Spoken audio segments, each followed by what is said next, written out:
Today's subject is maps, calendars, and reminders. There are some changes in iOS 13 to really all three, but very minor to calendars. So I will mention things as we go through, but essentially talk about 12 until we get there. Okay. First of all, I need to warn you that I'm a map nut. I was a Boy Scout. I've done some sailing. So being around maps, and excuse me in the nautical word, charts, is something I've done for years.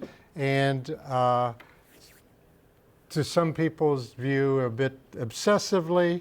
For example, I use something called iNavX, which is a software or an app for boating, and it plots and allows you to navigate using that. Well, being a day sailor, navigation for a sailboat isn't too important because I can tell off Long Beach that that's the water tower that someone lives in, and so therefore I need to go that way. So that's not a problem, but I use it a lot on cruises. For example, if you are here next Thursday, I'll be presenting. Joanna and I took a cruise in the UK, around the UK, plus a trip around the UK, and I used this app, iNavX, to plot the ship around the UK. And it takes a little bit of work to do it, but you know, I'm a map nut. So there, each of those little colored markers is what they call a waypoint. So that's where I am right now at the time I pressed it. And after I play with all this, I send the information over to Google Earth, and then you can do pretty ones. So here's in Google Earth, and then I added the writing on that. So a week from today at 2:15, you can see this same chart if you come and see my Around the World presentation. Okay, so let's go into maps on the iPhone and the iPad. There are more than one app that you can use. This is primarily about Apple's version of it. Google has them, Waze has them. There's lots of maps available. And once you know one, you can kind of figure your way around the other. So we'll spend the time talking about the Apple one. The big change they made a year ago, 2 years ago, was they added lane guidance. So you're going down the freeway and you need to turn from the 5 to the 55 south. It'll tell you which lanes you have to be in. And that's really convenient because I'm sure nobody here has been caught in the wrong lane and they miss the exit, or even worse, force your way across all of those lanes. Just yesterday, I saw someone in a left turn lane turn right. So, you know, there are adventurous people out there. I looked up, I said, oh my gosh, he's going to turn right. And he did. Yes, going left. When you make a last second or fraction of a second decision to change, you're not coordinating everything very well. You're caught by surprise. Yes. Okay, so this was the big change from a couple years ago. Now, this year, the changes they made are more in details rather in significant functions. The map detail has been improved quite a bit. So if you're in the maps by itself, you'll see more buildings and what things look around you. They also added 3D in cities and something called look around. So let's go and look at these. So let's go into maps. There we are at Cal State Fullerton.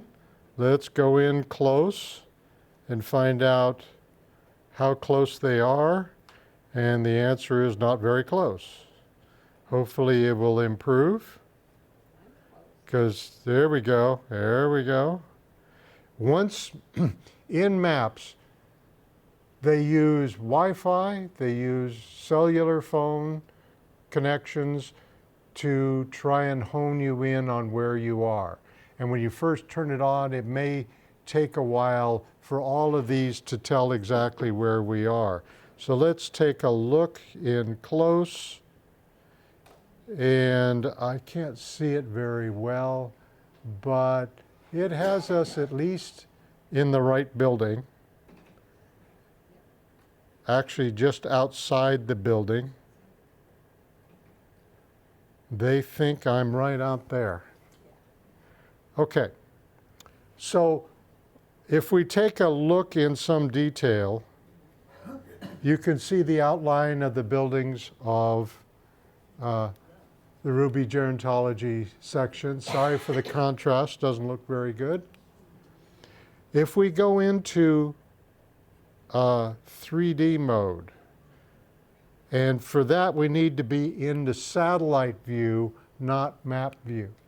When you're in maps, you can choose, I want to be in maps, transit, and satellite. Let's pick satellite. Yeah, how did you get that? You hit the eye. Oh, the eye, yeah. The eye, information. Yeah, information. Okay, so now you see it's got me walking around in this room. You're lost. Oh, I just went outside. Now, let's press on the 3D view and look at the difference. If I hone in, Oh, that's cool. there are the dorms. In 3D, there's the gastronome. And this is extremely pretty. How practical it is to improve anything for you, I don't know about that, but they certainly made it look nicer. Yeah. If I press 2D, it goes back to a flat view. If I press 3D, it then allows me to look around. Let's look around the campus, and you can see there's the 57. Why does it keep moving? I'm just sitting here. I am turning things.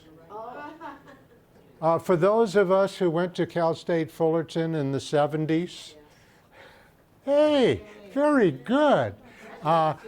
Good old Langsdorff Hall was the home to darn near, McCarthy was still here, but not much else.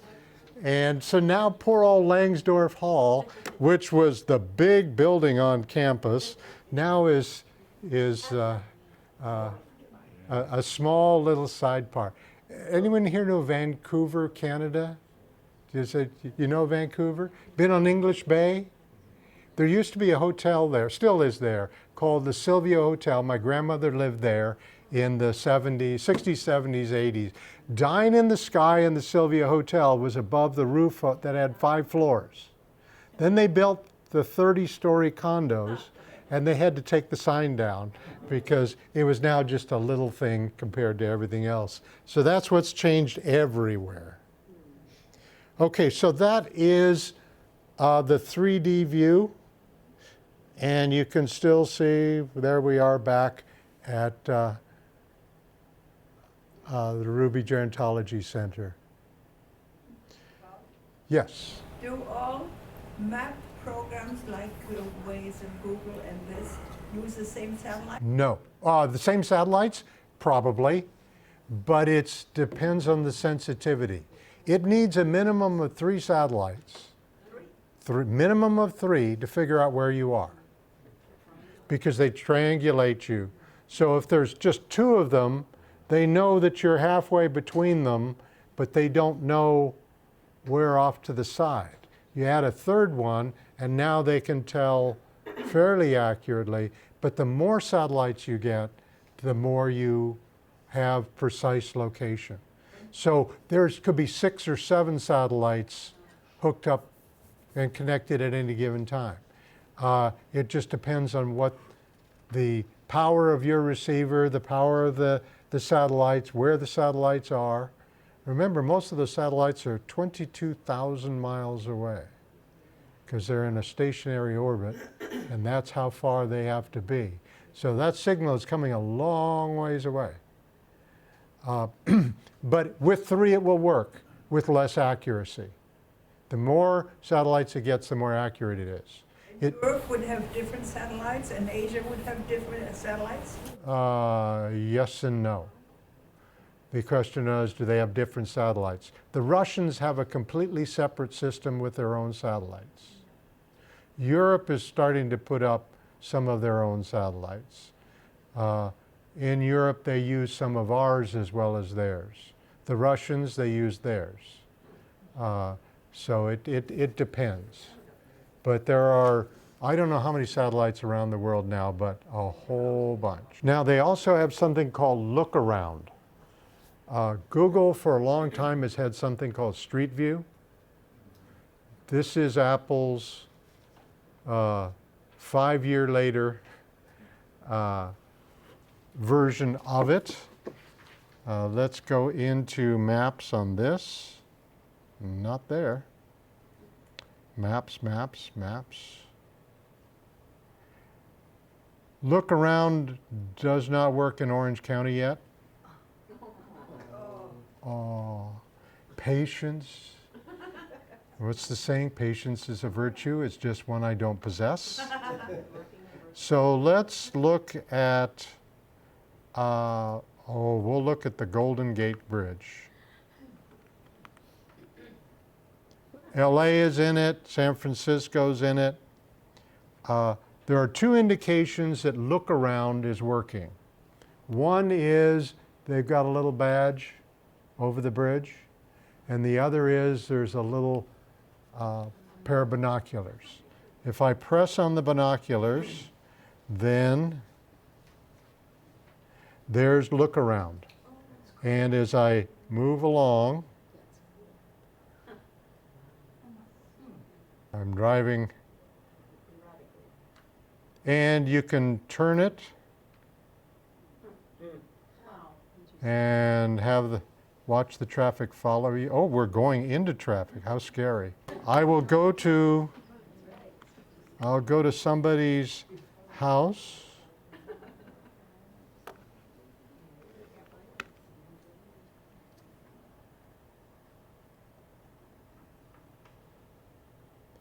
And it has lookout. I'll look at that.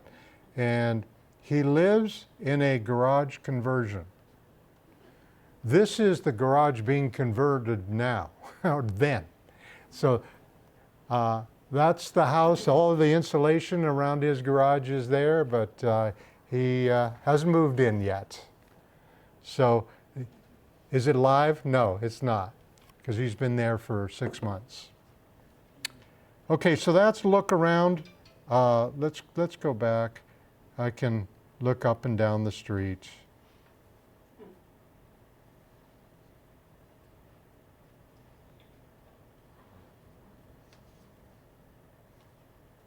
And follow along. In the UK and Europe, this is a bit problematic because they have laws in the EU about privacy, and you can't use their picture because, as you can tell, if that window and the curtains were open, I could see in the house. So there are issues over there. So you won't find this available in Paris or whatever. That's the real street name, Vicky View? Vicky View. Yeah.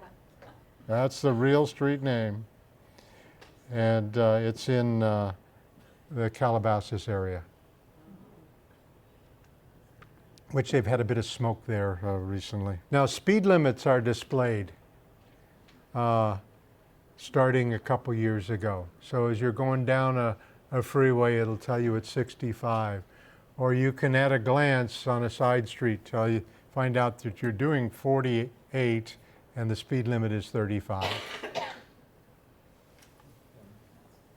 Not that a lot of people seem to care. I got passed the other day, a guy doing 60 on Associated Road. That was a bit bothersome. And of course he came up, tailgated me first before he went around. There's the people that will never have an autonomous car because they've got to be in control and driving wild. So they'll never buy one of those. Okay, so now alternative routes. If you want to say, I want to get to, and we'll demonstrate that in a little bit, it will give you an option of 2 or 3 routes that you could take. And so you can pick the one. It'll suggest that it's going to be 15 minutes. This one's going to be 18 minutes. This is, oh, forget it, 30 minutes. And they try to keep those as live as possible to see for traffic problems. You just tap on one of them, and that's the route it'll take you to. There's indoor maps now, so you can go to an airport and look inside the terminals. Or you can go to a mall and look for Forever 21 if it's still there. Malls and airports seem to be the biggest ones for the interior pictures. Okay, so there's the Cal State Fullerton pictures I showed you. Also in iOS 13 is updated transit information. So it'll tell you when the next bus is. Orange County Transit is in the system for Apple.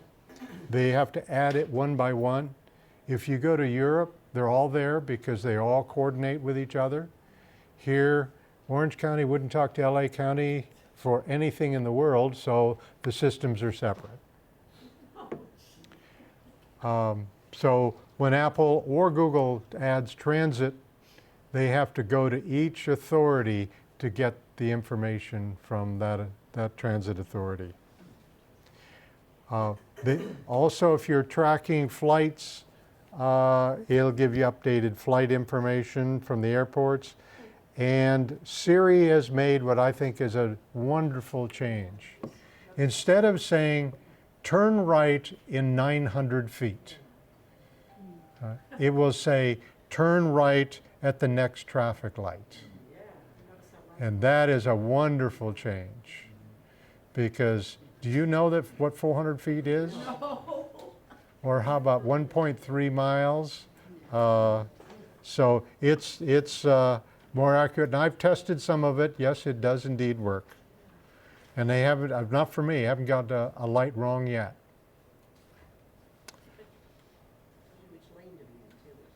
Okay, when I was showing you a live map on the phone, you see that it pulsed. What it's doing is showing active tracking with your cellular GPS.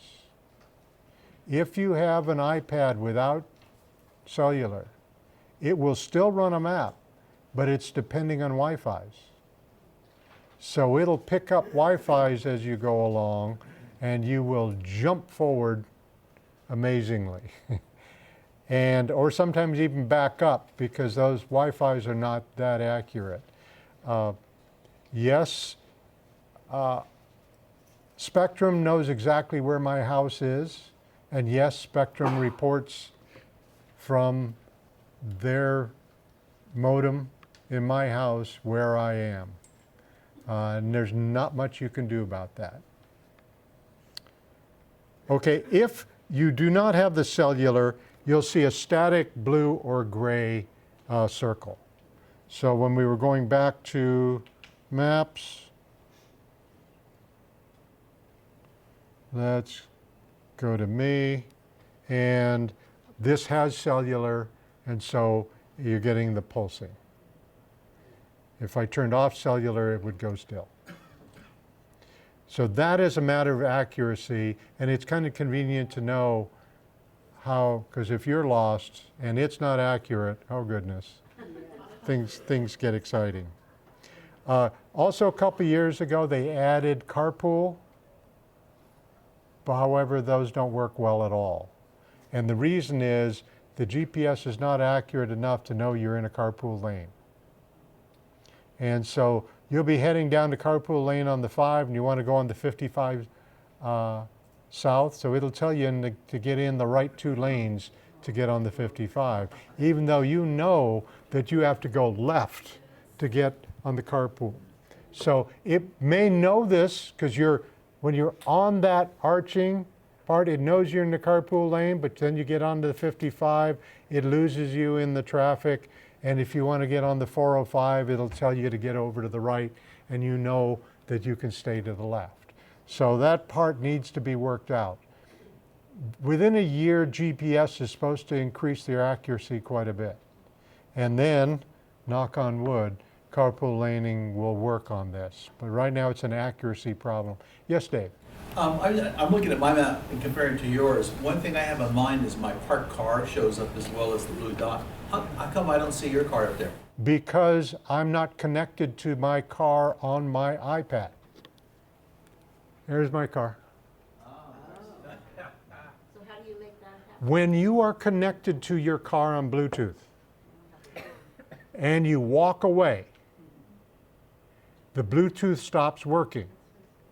And Siri knew you were moving too fast to walk, and you stopped and it's stationary. So Siri says, aha, he parked his car. If you don't have Bluetooth, does it work No. any other way? It has to know where your car is, and the only way it knows where your car is, that it was connected on Bluetooth. So if you've got a 1978 Buick, it's not going to work. No, it's not. It may be fully restored and may cost 3 times as much as I paid for my car, but it still is not going to work. Bob, if somebody stole your car, could you find it that way? Yes. Within, Yes, can you track your car? No. Once it starts moving, it gives up on it. but if it were parked again, could you find It's parked and I can find it. it? No, let's say, No, because it's when you left the car with your Bluetooth, got broken, it says, oh, he parked. When someone steals your car and drives it to San Francisco and gets out of the car there, there's no disconnection of Bluetooth at that point. It occurred 400 miles south. Yes? If you leave your watch in the car. If you leave anything in the car, your iPhone, your iPad, your watch, it will track it. But the car itself, no. There is rumors that Apple is going to release tags.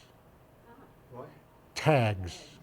These tags are going to be how to find something. So if you lose your keys with regularity, Don't they have a tile for that? you will put a tag, a tile, but we don't know what Apple's going to call it. And once that's connected to this, it can be found. So if you leave a tag in your car, it perhaps can be found. The tags, not the ones that you buy in the store right now, tile, what's the other? There's a couple of them. They depend on your being near it. But the newest thing is going to be if anybody is near it. So if, Susan, you walk by my keys in the office, my keys, the tag will talk to your phone. Your phone will report it to Apple. That's completely anonymous. You don't know that's occurring. And it only does it when it's doing normal activity. Where am I? Here I am.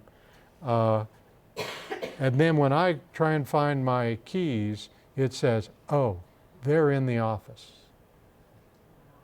But that is a release. There was rumors it was going to come out last month. It did not. So who knows when they're going to come out with it. But that's a future thing. I got distracted by losing my car. so if you, No, Susan losing her car. if you forgot where you parked, that would help. This already does know that, because I'm Bluetooth. No, but let's say you forgot where you parked.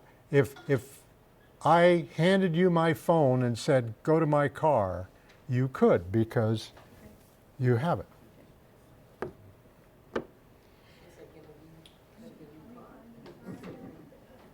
Get a new car, never lose it.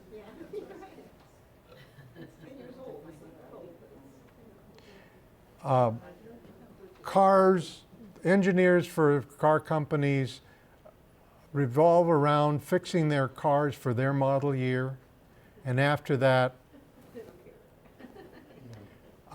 they don't update anything. That's why CarPlay and the Google, I can't remember the name of it. My brain just faded on it. But they have an app inside the stereo systems of the cars, and they update those regularly. And so once you get a car with CarPlay or one with the Android one, then it will be updated and you'll get the latest features. Because the older your car gets, the less likely the newest features of all these phones will work with that car. But CarPlay and the Android car app will resolve a lot of that.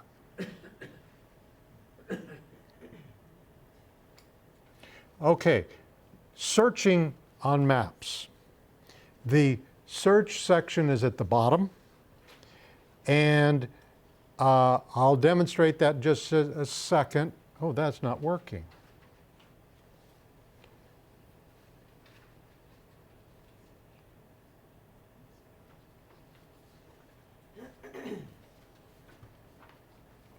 What's the number? 9937. Thank you.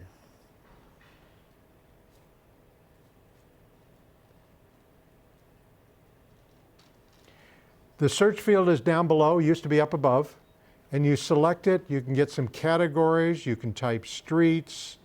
You can put in cities, state, zip. You can put in your contact information. When I looked for that one house, I put in his name and his contact came up with the suggestion. So let's go start looking at how to use this thing.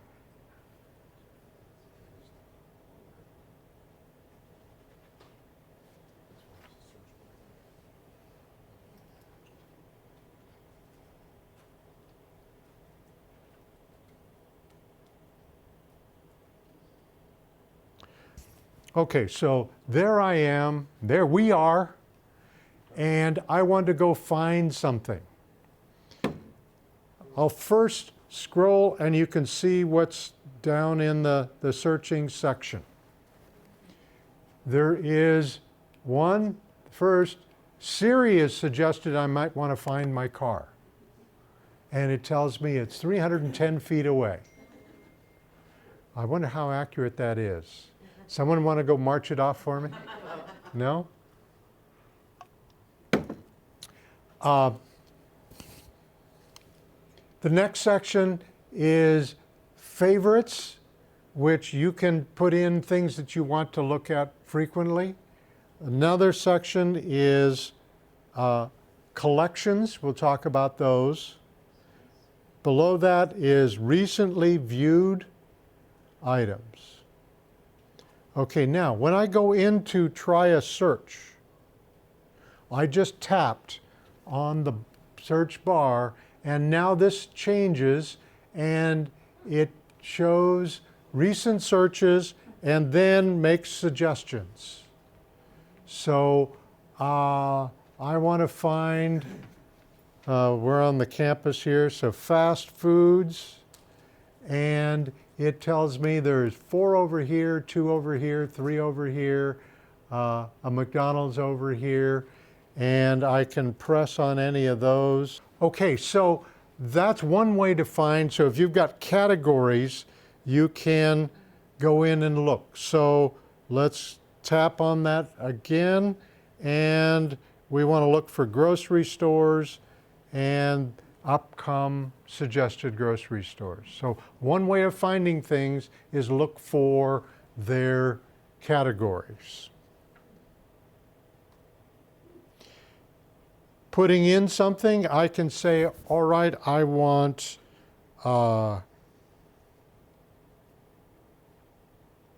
let's see, what do I want? How about Commonwealth? Okay, now here's suggestions, and it's heavily leaning towards local. So there have to be a bazillion Commonwealth streets in the United States, but it's going to suggest based on where I am. So, or where I'm looking. If I just looked for Chicago, Illinois, and looked for restaurants, it would give me restaurants there, not here. If I hit the button to find my location, which is this button here, then it's going to come back here, and then when I press restaurants, it's local restaurants. Okay, so let's go back. So this time we'll do Chapman and State College.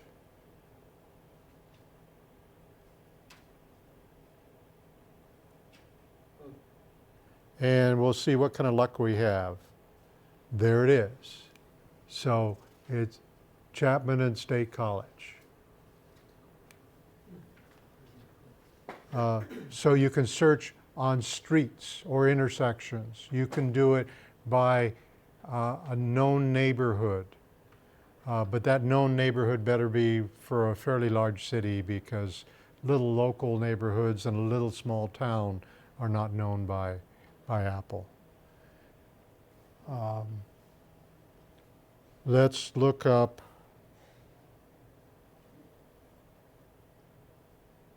Echo Park. And sure enough, it gives me the Echo Park neighborhood of Los Angeles. So that's how some of the searches can be done. Let's go down to favorites. Favorites are when you've looked at something and you want to find it later. If you can save it as a favorite, and then it'll stay in this section here. They pre-put in your home and your work, and right now there's no work.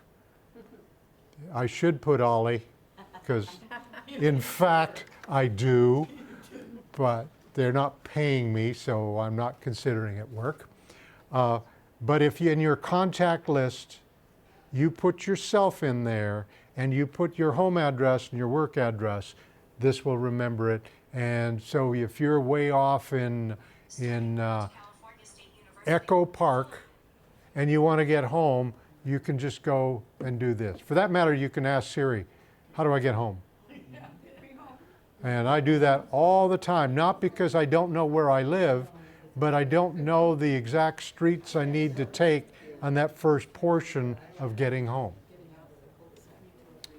Okay, so if you look, I don't have very many favorites, but let's go to Echo Park.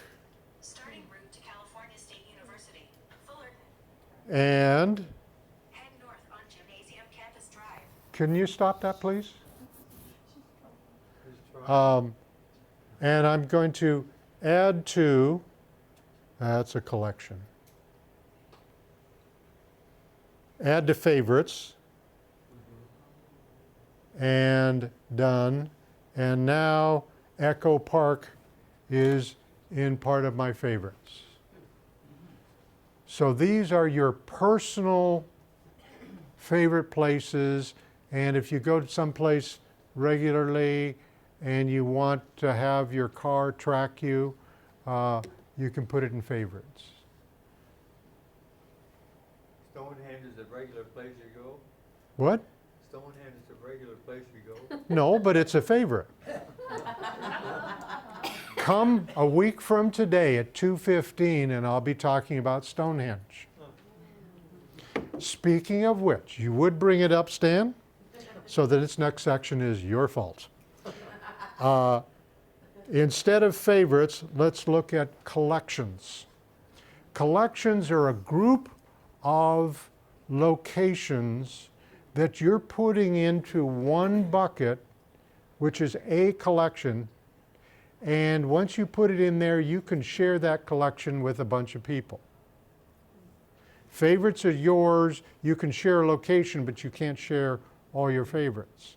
But on collections, you create a collection and you can share that with people. So I happen to have a collection from the UK. And I'll tap on that. And these are all the places we stopped at when we were in the UK. So St. Peter Port in Guernsey, and let's hone in on there. There it is, the Channel Islands. Whoops. It's in the Channel Islands, so you can go to all these places and you can then share your collection with somebody else. So you're planning a vacation and it's with another couple. And so you're going in and you're finding the places you want to go. You can make a collection and share it with them. Then they can look at it and add to the collection and share it with you. You can go back and forth. Once you're in there, let's go back to the UK collection and Stonehenge. Now, there's a feature called Flyover. It's been there for years. And it's for only popular sites. I'll press on that. And what's going to happen is they're going to find Stonehenge. I'm looking around. Where is it? Where is it? I lost it. Let me go down. Oh, there it is. And I'm going to start the tour.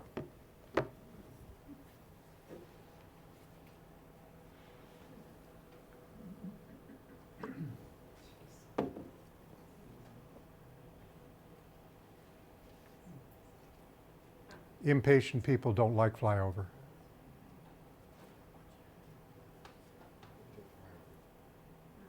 So they've got a big circle of Saracen stones with the lintels on top. They've got an inner horseshoe of larger ones with the lintels, and then they got blue stones all the way around on the inside. And so there is the tour of Stonehenge. Now you can have a tour of New York City, LA, San Francisco. You can just go around and spend hours playing like this is YouTube and looking at these things. But that's flyover. So collections are nice to have. That's an interesting one, the borders. And it's dark there. Okay, that's collections. Then, of course, it keeps track of everything I've recently gone to. So we were over the Golden Gate Bridge about 30 minutes ago. And so I'll tap on that, and sure enough, we're back to the same spot. So it remembers where you've been. And eventually, it'll lose it when you got too many of those. At that point, you better put it as a favorite so you can find it again. All right, let's go find how to get someplace. So I want to go to SCR. Let's see if that works. South Coast Repertory. And there it is. And I want directions. This has given me two choices. Go down the 57 to the 5, or go the 57 to the 91 and the 55 to get down here. You pick the one you want. Once you pick the one you want, you press if I tap on the other one, see this is now dark blue. Tap on this one, so it's going to use that one. Type go. Starting route to 655 Town Center Drive. Hello? Yes. Does it factor in traffic? Oh, yes. Oh, definitely. That's how it gets the minutes. If you do this at 9 p.m. of how to get to the airport, it's going to tell you 20 minutes, right? If you do that at another time, like during rush hour, you'll get the, oh, it's going to take you 48 minutes to get there. And it will give you directions turn by turn. And if I press on the top part, it gives me the route. Tap back on that, and I'm back to following the directions. And now, as I said before, it tells you turn right at the light instead of in 900 feet. There were question? No? Okay. What's amazing is the time is amazingly accurate. And it'll start off, it says you're going to get there at 11:12. And then you run into easy traffic and it's counting down, and then so it's going to get you there earlier. And then the traffic starts getting back. And when you arrive, darn if it isn't 11:12 when you get there. I don't understand. Of course, this being LA, you get an accident on the freeway and 11:12 becomes 12:45. Is there a button you can touch to save what you found looking at that you want to go back to? Or can you touch like a save? That was favorites. Yeah, that's good. How do you get it in there though? There was an add favorite button as you scroll down. When you get there, of course, you press end. If you don't press end, you'll get rerouted all the time, which is frustrating. One of my more embarrassing moments was I was driving to the Bay Area and driving up 101 heading towards San Luis Obispo, and there was a rest stop. I got out of the car, put my phone in my pocket, and I'm standing by the urinal when Siri announces rerouting.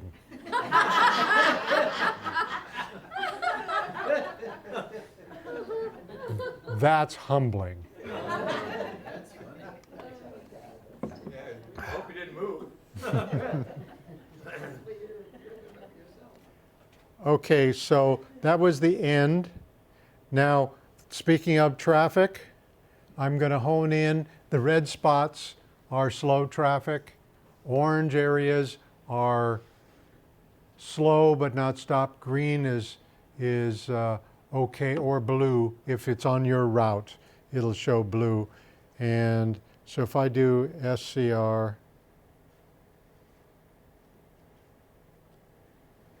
and directions, and go. Starting route to 655 Town Center Drive.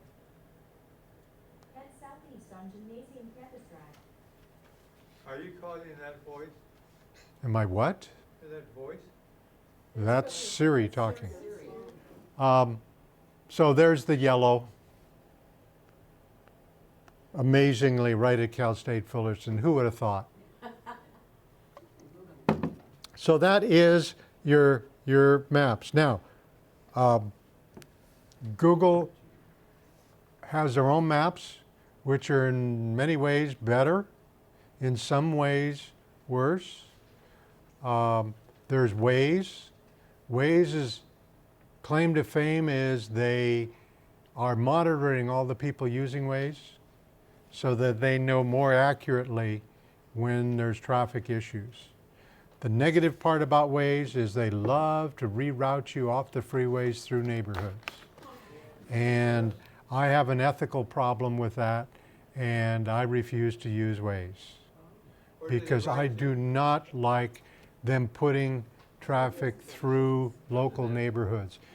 When the fires were going on the other day, all the traffic around the 57 freeway went crazy.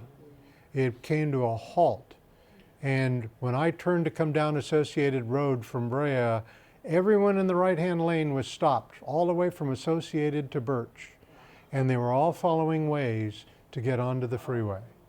And they'd all been told to get in the right-hand lane, And so they did. So you know they're not local people because they don't know the ins and outs of getting in and out. They're all following Waze. And there are people who like to report traffic problems to Waze so that it tries to reroute them away from their neighborhood. But the trouble is that doesn't work because they can see all these people that are driving through your neighborhood and it's working. So right now the city of LA is battling with Waze because they're very upset. But on the other hand, if you are on the freeway and you're in an area you're not familiar with, can you switch to Waze and you will find it? Anytime you want. Remember, you're using your phone while you're driving to go and run a new app and do a search. But yes, you can change anytime you want. Okay, that's pretty much maps. Any questions about maps? Yes. Right now, if you wanted to save that address, all you have to do is hit add at the bottom, right? And it would save it, put it on your favorites. It looks like it says Add to, and that putting it to a collection, but we'll do that. We'll do SCR again.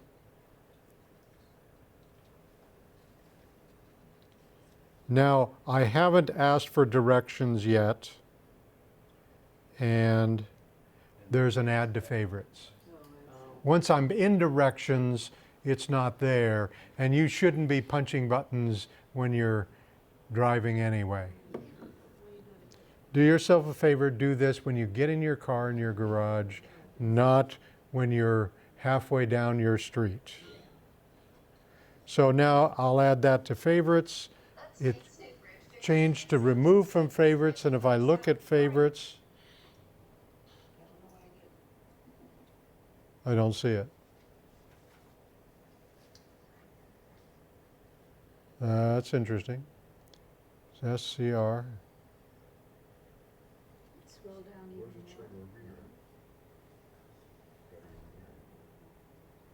It says it's in favorites. See all. Oh, okay. Town Center Drive. It does. It's not. Doesn't show a South Coast rep, but it was there. The calendar has a view of. Now they're different in the phone versus the iPad, and they're different because you have this size screen and you have this size screen. So they scrunch things and put things so they show in a different place, but the information is there. You just have to look for it differently. But just in basic, they do it by year, by month, and weekly. And I've had people in this class say, no, they don't give you weekly. They do if you turn your phone sideways.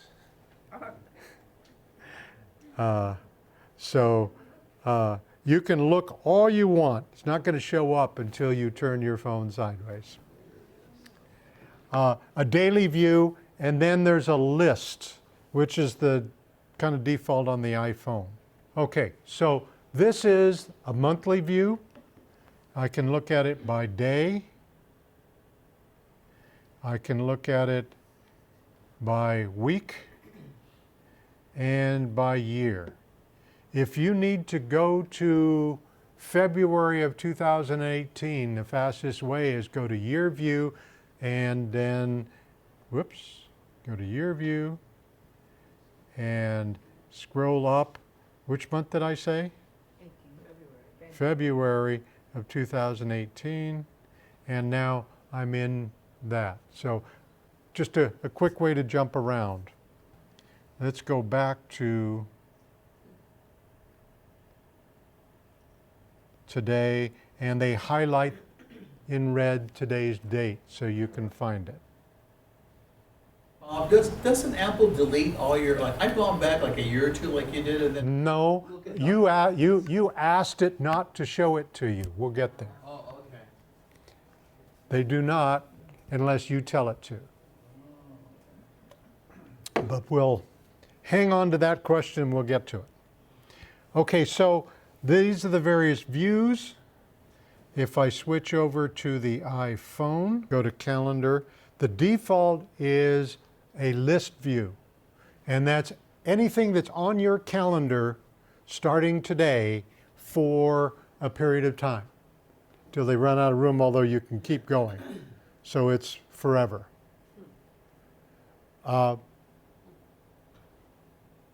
If you want to look at something in more detail, you tap on it and it will give you more information. Now, I've just stumbled on the change for iOS 13 in Calendar, and that is the ability to save files or web addresses in a calendar event. So here is today's class, and I have attached a PDF file, and if I tap on that, it is a PDF of all the various changes in iOS 13. And so if you have a meeting and you have the agenda that was emailed to you, attach the agenda to the date. It's easier than trying to find that blasted email that you know that you were sent 4 days ago, but where is it? But if when you got the email, you set the calendar event and you attach the agenda to it, when you get there, you have the agenda. So it's kind of a nice change, but it's the only major change to calendars that I can find. I never know when it's going to demand a new code. It's one of the mysteries. Okay, so now let's add something. Let's add the class for next week. I'm going to put in iPhone.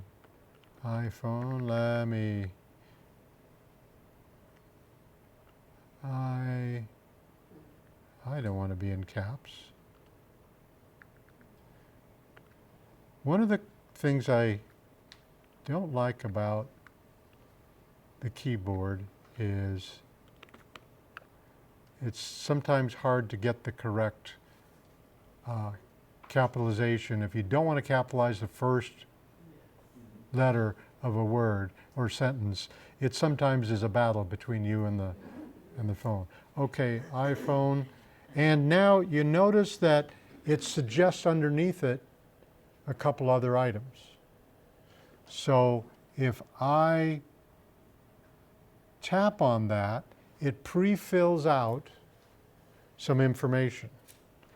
And I'm going to then tap in the date, and that's obviously not going to be on Friday.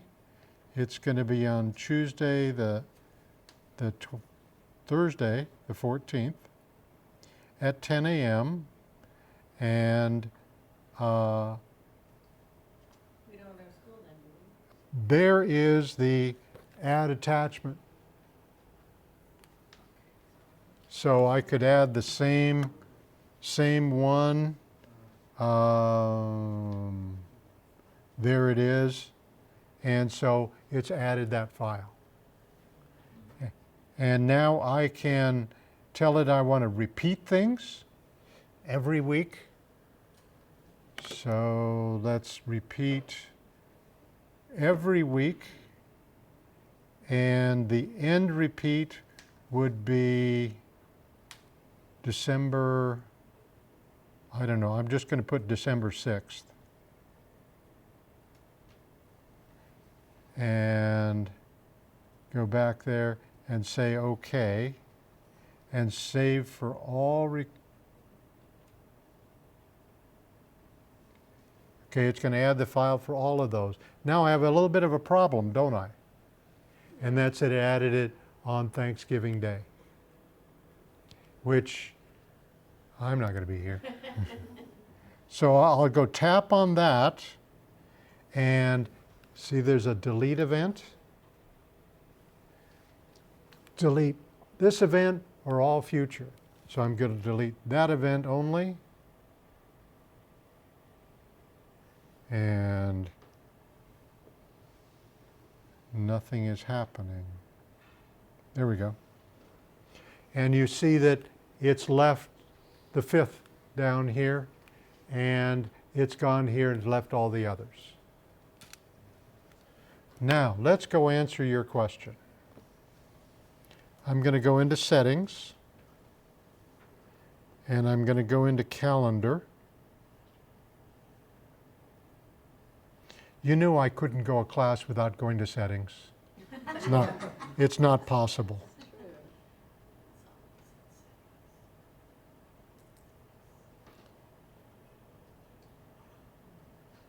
My goodness, look at all those apps that I have.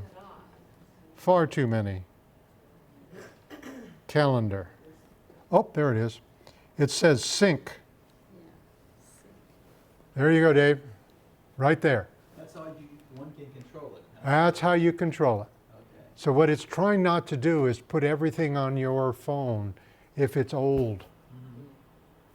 But you can say, I don't care. And iCloud still has everything. It's just not synchronizing it to your phone. So if I change this to 2 weeks back, my calendar will disappear from 2 weeks ago. But if I come back here and switch it, it all comes back. Okay. Good, thanks. Mm-hmm. And so the evil Apple deleted all my stuff isn't quite true.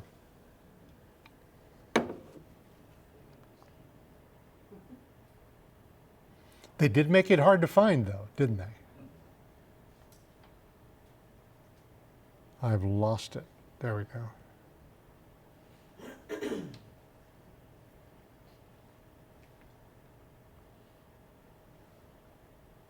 All right, I have a how-to. Let me tap that.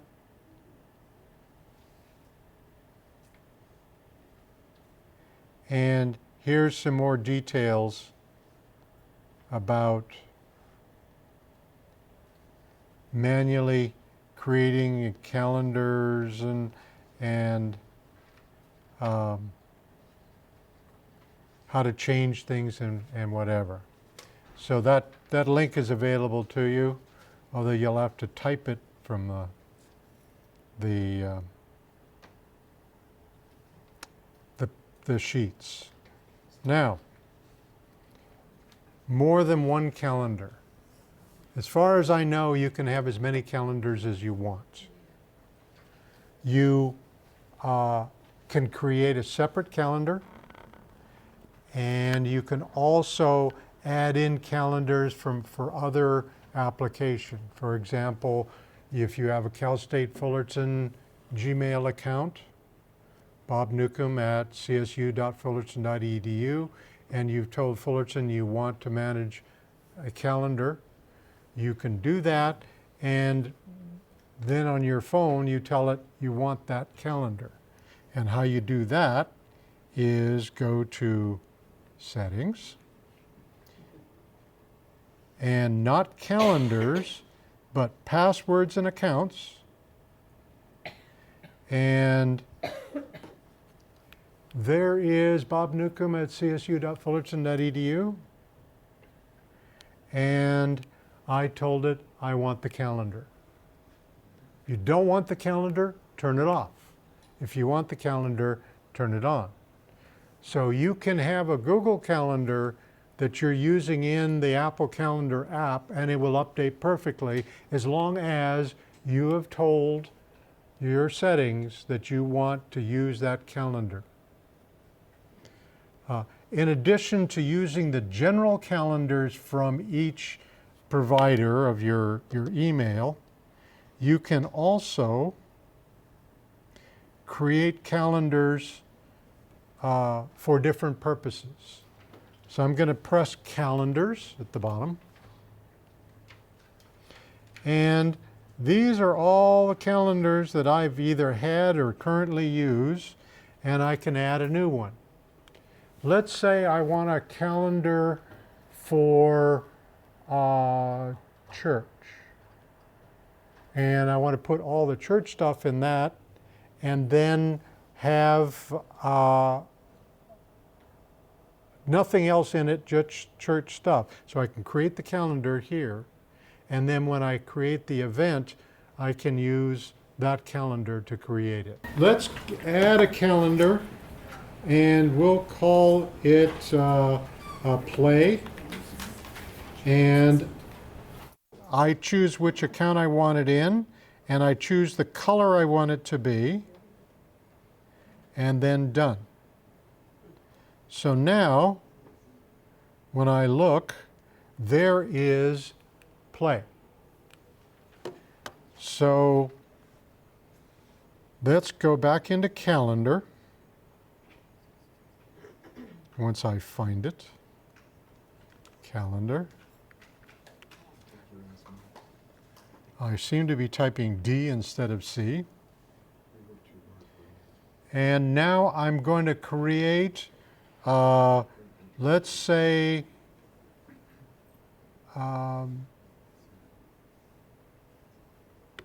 Crystal Cove Beach Walk. And the location, I want it to be Crystal Cove State Park. And it's going to be all day tomorrow, I wish. And add. Oops. I've added it, but I forgot something. I forgot to, and I'm going to edit it, which calendar it is. I'm going to make it play. You have a default calendar, which you can find where? And when you add something without thinking about going to the calendar section of it, it will go to your default. But in this instance, I forgot, I went back and I changed it to the play calendar. Now I can then go in and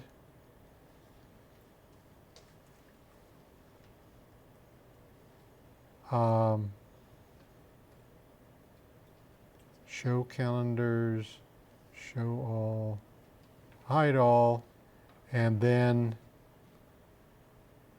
play is there. So let's see what happens. Not quite what I expected. What else is, oh, personal is still there. Personal travel, that, mark, OLLI, family, South Coast rep, done. Now the only thing on the calendar is play. So I can go and turn in. So if you think something has been accidentally deleted, I mean, you didn't do it, so it had to be accidentally deleted. You may have the other calendars turned off. So I'm going to show all calendars, and done, and nothing happened.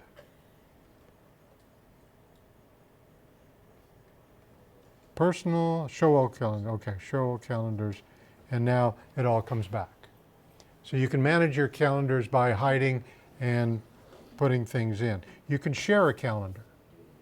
So let's go in and look at a calendar, and my travel calendar is shared with Joanne. And if you look here, I sent out an invitation by going through add person, and it said who, and then it says how do I contact them. It's email, text, or whatever. Then it sends off an invitation. They accept it or reject it, and if they accept it, now both of you have access to that calendar. They can add it on their device, so they can put in this is travel, we're going to Pasadena to look at the new grandchild that's scheduled to be delivered on the 12th of November. They're going to induce, so if I am flaky next week, there's a reason. I've never been a grandfather before. Daughter's in the 4s, and my son's in the late 3s, and no grandkids until until now. So, not that I'm excited. Okay, so that's how you can share calendars with people. You want pictures, do you? My son sent me a text last night saying they're going to induce and it's going to be on such and such date. And then he said, I can't text my sister. It's not working. What do I do? And you can calm. If he's panicking over text, I can hardly wait to see what happens. Of course, that being said, guess who the person who's going to panic probably going to be? It's probably going to be me. Okay, adding and sharing. All right, so I talked about adding attachments. Now, just a brief talk about time zones. This, when you travel, is a problem.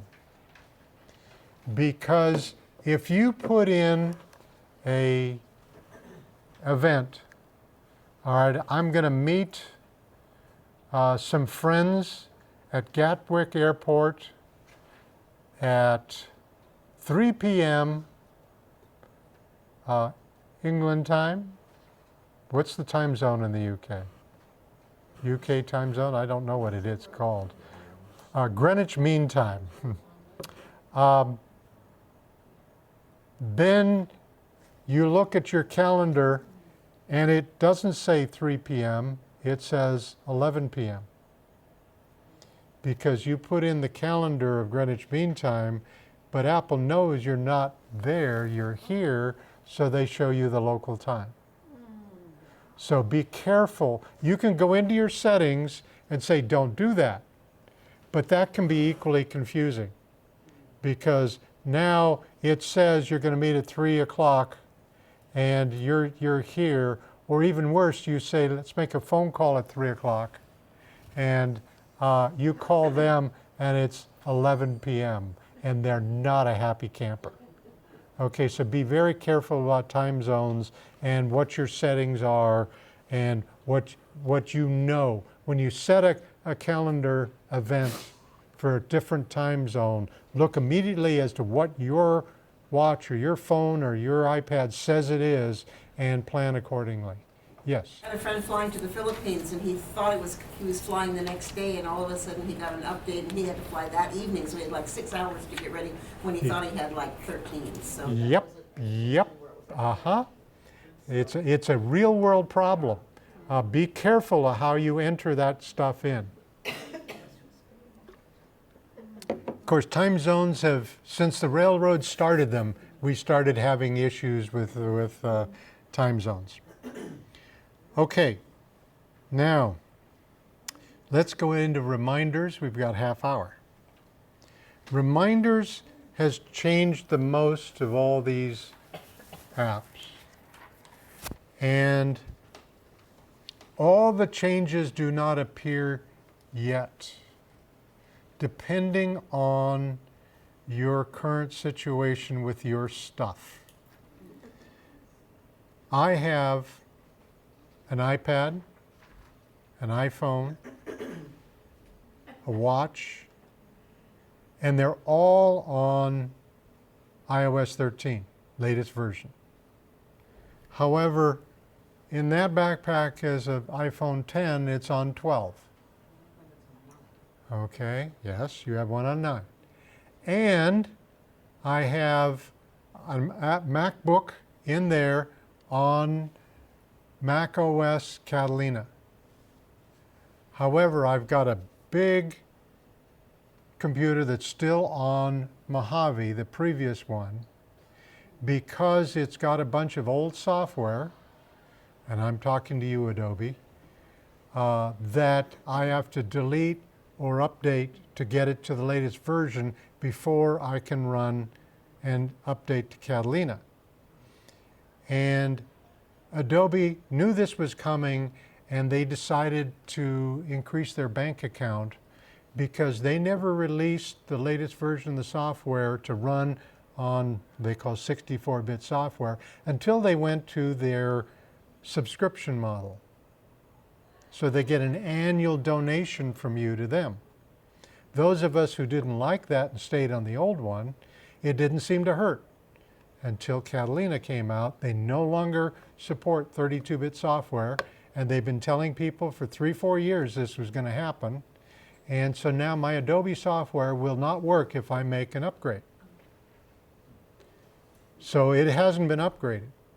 So I go into Reminders now, and Reminders tells me that I have 2 devices that are running old software and will not handle the latest features of Reminders in iOS 13. Therefore, they won't let me use all the latest features unless I acknowledge to them I don't care that these 2 devices will no longer work. So I'm still operating on some old stuff and some new stuff inside Reminders. So when I show you Reminders, it's not the latest, greatest of everything. So did that confuse everybody? Good, because I'm part of the confused on this. I'm getting close to just deleting Adobe from my computer. Because I'm not going to spend $150 a year on Adobe Suite. Just not going to happen. Okay, let's go in here. Reminders is a simple to-go list, to-do list. And it's got lists of reminders. So you can have a list that's, for example, groceries. You can have a list of things to do around the house. You can have a list of OLLI stuff. You can have a list of anything you want. You can create multiple lists. And inside those lists, you can create reminders. You can do it based on time. You can also do it out by location. And you can share a list. So let's go in and look at reminders.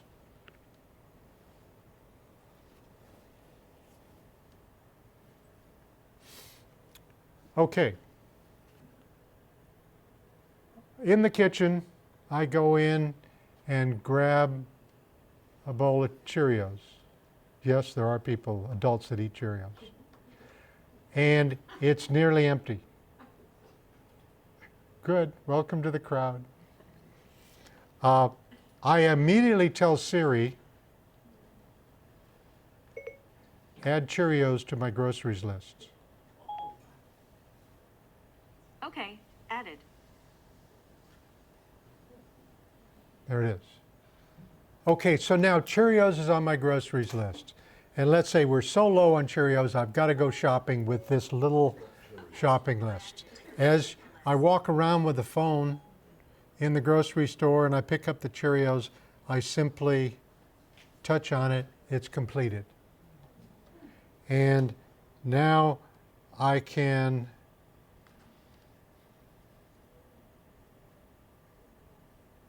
I tapped on the 3 buttons at the top and show completed. These are all the things that I bought and checked off at the grocery store at some point. So now I'll go back and hide the completed so that I only see what has, what is still open. So that's the way I use groceries. Joanne and I share this one, and we can disappear to opposite ends of the store. And I'm going to go get the Cheerios, and off I go. And when I get the Cheerios on my phone, I check it off. She's off getting, Klondike bars. And she checks it off. On both our phones, it indicates what's left. So you can separate and still shop. Now, still, we have both walked into the same aisle and we're both holding the same thing, right? Because we separated and came back. So somebody may have to trek back and return one of the items, but that only happened like once or twice. So this is a list called groceries. And these are the reminders in that list. These are lists that I have added. There's a default one called My List. There's a default one called My List. But where is it? I deleted it. I don't want my list. I want lists that have names. So now I want to go add a list. I can add a list with anything, and this is distance learning to buy. So this is equipment to buy. I want to make it brown and done. So now I have a new list. These are the various reminder lists, and these are the reminders in them. Let me go look at, not the Ollie one. Let me look at the personal one and swap backup drives. Something I want to do every Sunday, and it says on the 10th at 9 a.m. weekly. Well, how does it know that? If I go in and touch on it, and now there's an I, press the I. Now I can add remind me on a day, what kind of alarm, remind me at a specific time, and repeat that weekly. So every Sunday at 9 a.m. it says swap your backup drive. Can you put that on your calendar? This is in reminders. Only in reminders? This is reminders. Reminders is separate from calendar. You could put it in your calendar, but reminders is designed to do that kind of thing. Now there are more sophisticated reminder type apps out there. For example, Things is much more sophisticated than this, but it's also harder to use than this, so it's a compromise. You can also remind me at a location. Okay. Remind me to take out the garbage when I get home today. Done. Okay, so now let's look at that. And it says, when I get home today, remind me to take out the garbage. Now, today happens to be the night I do take out the garbage, so it's appropriate. I have told it based on where I'm arriving.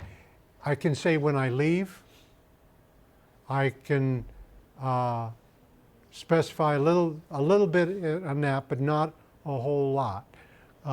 But this does help. So as I pull in the driveway, there'll be a reminder. And if I tell reminders to notify me when a reminder is due, which it's due as soon as I drive into the parking lot or in the driveway, then I'll get a little thump on my phone to tell me to take out the garbage. Is a circle a completed? Circle means it's not completed. If you tap on it, it's now blue. That's completed. And if I tap on it again,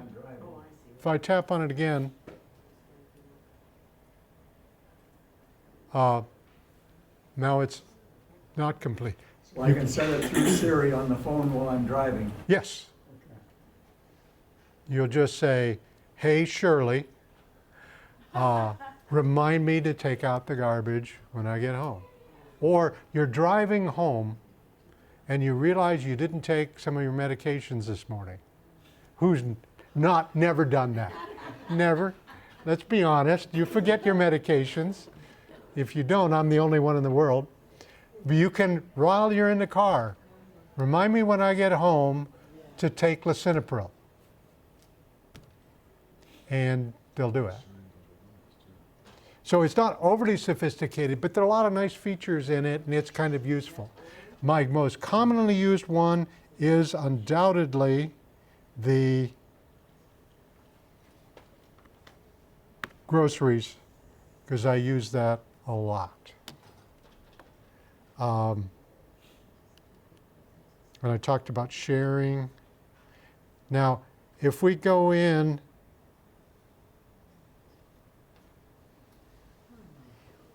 Okay, 3 are scheduled. I'm trying to look to, if I hit upgrade,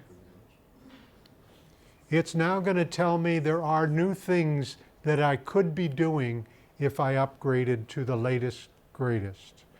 And I can have automatic smart lists. I can talk to Siri, tap the new toolbar, and there are a bunch of these things, but they're not available yet because I'm reminded I've got 3 devices that are not on the latest and therefore can't see the features. If I don't care, I can tell it to upgrade now. If I do care, you just wait. So this is part iOS 13, part iOS 12. They just haven't turned on the features that require all your devices to be on the same page. And I guarantee confusion reigns on that because I went, what? Okay, that is reminders. Let me upgrade later. Any questions on reminders? Where's the additional button for reminders? It's an app, just like everything else. You have to find your app. Although you can use Siri without finding the app. You can ask Siri, do I have any reminders scheduled for today? You have 2 reminders due for today. Okay, my backup drive is overdue, and take out the garbage is due today. So there are things you can do with Siri without touching an app. Okay. Reminders also allows you to do attachments in iOS 13. However, it's not available for me yet because I have to upgrade. Okay, that's it.